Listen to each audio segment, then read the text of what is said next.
জাতি উপজাতির মধ্যে উস্কিয়ে দিত, জাতি উপজাতির মধ্যে বিভেদ সৃষ্টি করে জাতি দাঙ্গা সৃষ্টি করা। তার জন্য আপনারা সবাই দৃষ্টি রাখবেন। কোথাও যাবে প্রত্যেকটা নির্বাচনের সন্ত্রাস সিপিএম মানুষের গণতন্ত্র। এবারও আমরা প্রায় 4000-এর কাছে গড়ে জিওটেক করেছি, সেখানে কে বিজেপি কে সিপিএম সেটা আমরা পিটছে যুবকরা এবং সেই স্বৈরাচারী সেই বামপন্থী সরকারের পতন ঘটেছে। করা শুরু করে দিতেন। আমাদের মনে আছে যে ভোটার লিস্টে রিগিং করার স্বার্থে এবং ভোট কেন্দ্রে রিগিং করার স্বার্থে নাগরিকের যে সেবা সেই সেবা ঘরে ঘরে পৌঁছে দেওয়ার জন্য জাতপাত ধর্মের ঊর্ধ্বে ওঠে। সরকারের যে উন্নয়নের রূপরেখাগুলো সরকার যেভাবে উন্নয়ন করছে সেই উন্নয়নের গতি যাতে আরো ত্বরান্বিত হয়। খুনের দাঙ্গা প্রত্যেকটা নির্বাচনের আগে তারা একটা একটা খুনের ঘটনা সংঘটিত করত। প্রত্যেকটা নির্বাচনের আগে হাইওয়ের কাজ আপনারা দেখতে পাচ্ছেন দ্রুত গতিতে যুদ্ধকালীন তৎপরতায় চলছে। আগে কি তারা করেছিল মানিক বাবু? এই জিরানিয়া বাজারের উপর দিয়ে ন্যাশনাল হাইওয়ে যাবে, এই যে বাজারের দোকানপাট কিছুই থাকবে না, মানুষের বাড়িঘর কিছুই থাকবে না।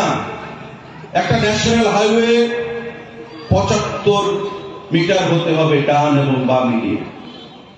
ডান এবং বাম মিলিয়ে যদি 75 মিটার হয়, আপনারা বুঝে নিন ডান দিকের যে দোকানগুলো বা বাঁ দিকের যে দোকানগুলো এগুলো কিছুই থাকবে না। আমি যখন বিধায়ক হলাম, ডিএম অফিসে মিটিং, পার্শ্ববর্তী বিধানসভার বিধায়ক রতন চক্রবর্তী খয়েরপুরের সম্মানিত বিধায়ক আমার সঙ্গে ছিলেন।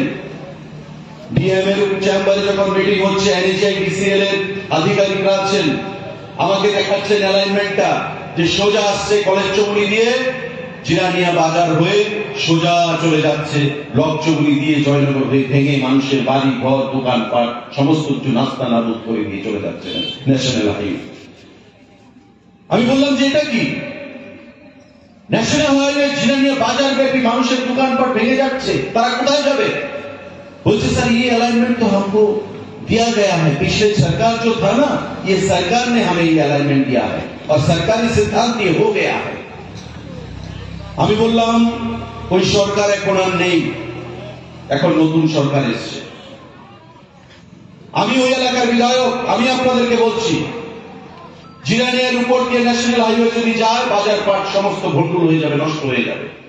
ব্যবসায়ীদেরকে আমরা পুনর্বাসন দিতে পারবো না, কারণ আশেপাশে কোনো জায়গা নেই। এই অ্যালাইনমেন্টকে পরিবর্তন করুন, অ্যালাইনমেন্টকে পরিবর্তন করুন, নতুবা আমি কিন্তু কাজ করতে দেবো না। জিরানিয়া বাজার ভেঙে আমি রাস্তা করতে দেবো না। বলছে এটা তো আগের সরকার দিয়ে গেছে, বলছে আমি আগের সরকার দিয়ে যাই, নতুন করে আবার অ্যালাইনমেंट তৈরি করুন। বলছে तो हमें दिल्ली से परमिशन लेना पड़ेगा, हमको जो करना है कीजिए, आपका विषय है, आप क्या करेंगे। लेकिन हम ये चाहते हैं कि जिरानिया बाजार के ऊपर से ये रास्ता ना जाए, नेशनल हाईवे कभी भी ना जाए, हम कभी भी इसको होने नहीं देंगे। 3 মাস বাদে আবার মিটিং হলো এই ডিএম অফিসে।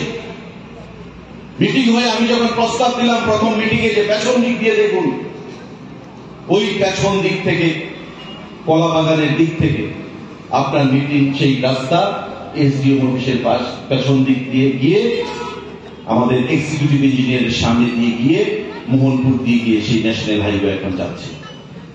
আমাদের জিরানিয়া বাজারটাকে আমরা রক্ষা করতে পেরেছি। ন্যাশনাল হাইওয়ে পেছন দিক দিয়ে যাচ্ছে। এখন আর দোকানপাট ভাঙার ভয় নেই, বাড়িঘর ভাঙার ভয় নেই। তো তাদের রাজনীতি তো এটা ছিল, মানুষকে ভয় দেখাবে যে তোমার দোকান ভাঙছি, তারপরে তো আপনি অঞ্চল কমিটির নেতার কাছে যাবেন যে আমার দোকানটা রক্ষা করুন, আমার দোকানটা রক্ষা করুন, আমার বাড়িটা রক্ষা করুন। বলে দেখছি অঞ্চল কমিটি, বিভাগীয় কমিটি, রাজ্য কমিটি মিছিল মিটিংয়ে লম্বা লাইন করুন, পার্টি অফিসে আসুন, ভিড় জমান, ওই দাসবাবুরা যা কথা বলবে তাদের কথা মতো শুনুন।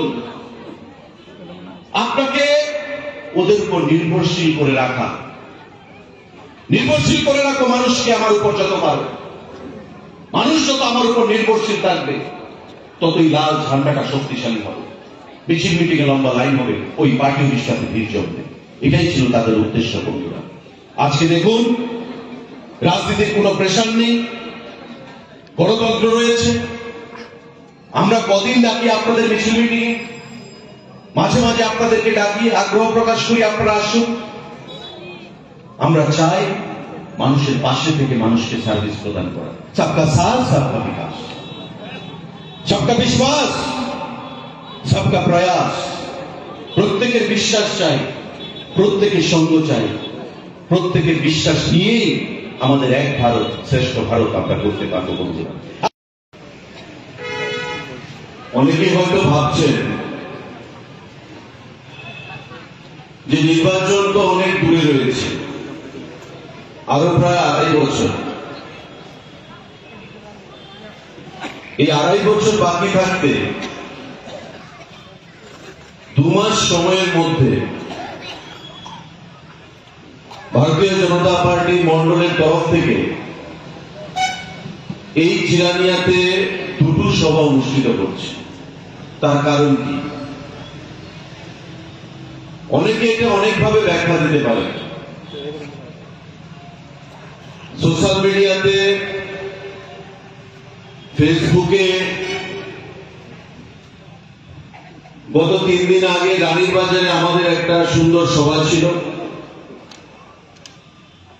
এই সভার পর অনেক বামপন্থী বন্ধুরা ফেসবুকে কমেন্ট করেছে যে এত ভয় কিসের, সামনে তো নির্বাচন নেই, নির্বাচন এত দূরে থাকা সত্ত্বেও এত তাড়াতাড়ি কেন ভারতীয় জনতা পার্টি ময়দানমুখী। আমি দাবি করেছি গত সভায় যে আগামী নির্বাচনে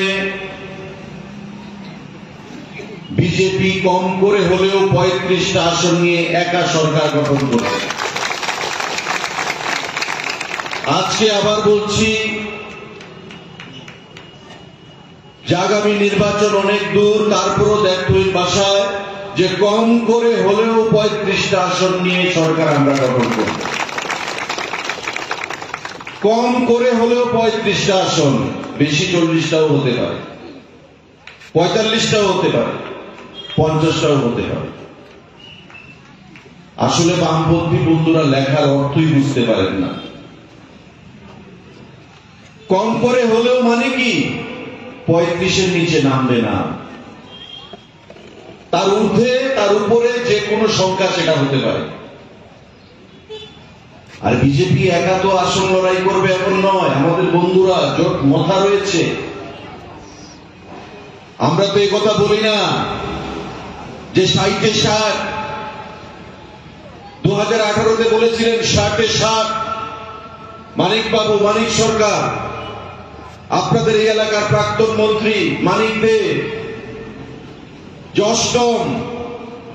অষ্টম বামফ্রন্ট 60-এ 60 নিয়ে আমরা আসবো। আর আমরা বলেছিলাম অষ্টম আমরা হতে দেব না, ভারতবর্ষের পৃথিবীর কোথাও অষ্টম বলতে কিছু নেই, অষ্টম আমরা হতে দেব না। আমরা অষ্টম হতে দেইনি, আপনাদের সহযোগিতাকে পুঁজি করে। এবং আগামী দিনেও আমরা বলছি, ওই 18-তে বলেছিলাম এবং 28-এর কথা আমরা 25-এ দাঁড়িয়ে বলছি, কম করে হলেও 35টা আসন নিয়ে আবার একাই আমরা সরকার গঠন করব। আমার নতুন করে বলার কিছু নেই। আপনারা নিজেদেরকে জিজ্ঞাসা করুন, আমার মায়েরা, দিদিরা, কি পরিবেশ ছিল আর আজকে জিরানিয়ার পরিবেশটা কি, আপনারা একটু নিজেদেরকে জিজ্ঞাসা করুন, উত্তর আপনারাই পেয়ে যাবেন বন্ধুরা। সংস্কৃতিগত দিক থেকে, উন্নয়নের দিক থেকে, সমস্ত দিক কিছুর দিক থেকে আমি শুধু আপনাদেরকে বলব